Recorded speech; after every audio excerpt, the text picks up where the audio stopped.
Hello, Bacho. Let's read this given question. So the given question says that a series LCR circuit with L is equals to 0.12 Henry, C is equals to 480 nanofarad and R is equals to 23 ohm is connected to a 230 variable frequency supply. What is the source frequency for which the current amplitude is maximum and obtain this maximum value? तो देखिए बच्चों, question में हमें क्या कहा जा रहा है कि हमारे पास LCR, L मतलब इंडक्टर, C मतलब कैपेसिटर और R मतलब रेजिस्टर, तो ये तीनों कंपोनेंट सीरीज में कनेक्टेड है और उनकी वैल्यूज भी हमें दी हुई है। अब ये जो तीनों कंपोनेंट है ये एक वेरिएबल फ्रीक्वेंसी सप्लाई के साथ कनेक्टेड है जिसकी वैल्यू है 230 वोल्ट। तो हमें क्वेश्चन में पूछा गया है कि फ्रीक्वेंसी की वैल्यू क्या होगी सो दैट कि जो हमें करंट मिलेगा वो मैक्सिमम मिलेगा और साथ में हमें उस मैक्सिमम करंट की वैल्यू भी फाइंड आउट करनी है। तो इस क्वेश्चन को सॉल्व करने के लिए हमारा की कंसेप्ट क्या रहेगा? Key concept to solve this question is, सबसे पहले मैक्सिमम वैल्यू करंट की तो कैसे मिलती है? I naught is equal to V naught by Z. अब जेड क्या है? इम्पीडेंस। तो इम्पीडेंस का फॉर्मूला देख लेते हैं। इम्पीडेंस इज इक्वल टू होता है omega L plus 1 by omega L minus 1/ओमेगा c whole square plus R square. तो इस तरीके से हम इम्पीडेंस कैलकुलेट करते हैं यहाँ पे। तो अब क्वेश्चन में जो गिवन क्वांटिटीज है उन्हें लिख लेते हैं सबसे पहले। तो अब गिवन क्वांटिटीज में हमारे पास क्या क्या है? एल की वैल्यू है जो है 0.12 हेनरी, देन सी की वैल्यू हमें नैनो फेरेड में दी है तो उसे फेरेड में कन्वर्ट करेंगे। नैनो है इसीलिए 10⁻⁻⁹ फेरेड आ जाएगा। इसी के साथ हमें V की वैल्यू दी है जो है 230 वोल्ट एंड हमें R की वैल्यू दी है 23 ओम। तो सबसे पहले हम क्या करेंगे? V नॉट की वैल्यू कैलकुलेट करेंगे। तो V नॉट क्या हो जाएगा? V नॉट मतलब पीक वोल्टेज, मतलब maximum value of the voltage. तो क्या आ जाएगा? √2 इंटू V। तो √2 इंटू V की वैल्यू क्या है हमारे पास? 230।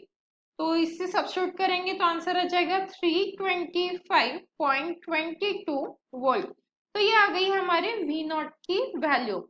अब हमें क्योंकि कहा गया है कि करंट की मैक्सिमम वैल्यू चाहिए, तो करंट की मैक्सिमम वैल्यू कब होती है? ये कब मैक्स होता है? रेजोनेंस कंडीशन पे, एट रेजोनेंस।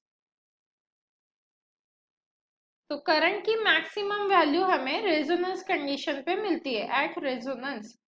तो रेजोनेंस कंडीशन क्या होती है? रेजोनेंस कंडीशन मतलब जो हमारा ओमेगा एल है वो किसके इक्वल होता है? 1/ओमेगा c के इक्वल होता है। मतलब हम क्या लिख सकते हैं यहाँ से? ओमेगा एल माइनस 1/ओमेगा c इज इक्वल टू 0। तो यहाँ से अगर हम इस इक्वेशन को देखें तो हमें क्या मिलेगा? Omega square is equal to 1/LC। मतलब ओमेगा की वैल्यू क्या मिलेगी? 1/√LC। तो यहाँ से हम ओमेगा की वैल्यू कैलकुलेट कर सकते हैं। Omega is equal to 1/√L की वैल्यू क्या है? 0.12 इंटू सी की वैल्यू है 480 इंटू 10⁻⁻⁹ तो यहाँ से ओमेगा की वैल्यू क्या आ जाएगी हमारी? ओमेगा इज इक्वल्स टू क्या आ जाएगा यहाँ पे?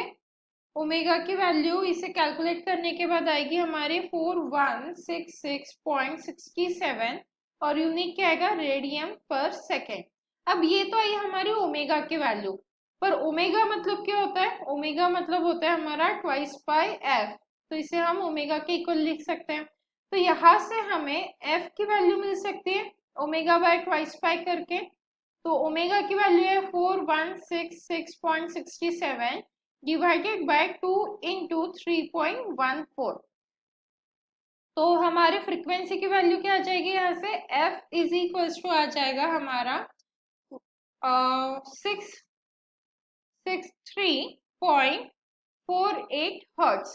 ये आ गई हमारी फ्रीक्वेंसी की वैल्यू जिसके लिए हमें मैक्सिमम करंट मिलेगा। तो हमारे पहले क्वेश्चन का आंसर आ गया है। अब हमें क्या कहा गया है कि maximum value of current find out कीजिए। तो करंट की मैक्सिमम वैल्यू कब होती है? रेजोनेंस कंडीशन पे। और रेजोनेंस कंडीशन मतलब ये जो टर्म है ये 0 के इक्वल होती है। मतलब ये पूरी टर्म क्या है? 0 के इक्वल। तो z इज इक्वल टू क्या बचा? √R² मतलब R। तो करंट की मैक्सिमम वैल्यू फाइंड आउट करने के लिए हम इस फॉर्मूला का यूज करेंगे। तो यहाँ से क्या मिलेगा हमें, देखिए हम क्या लिख सकते हैं, I naught is equals to V naught by are.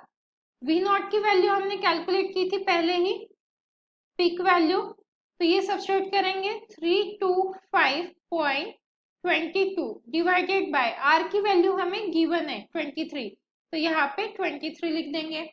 तो यहाँ से अगर हम कैलकुलेट करें तो हमारे पास करंट की वैल्यू कितनी आ जाती है, 14.14 ampere.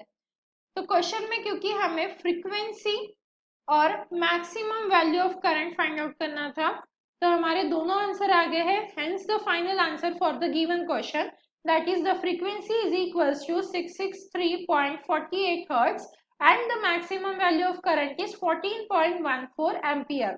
Hope you understood it well. Best of luck.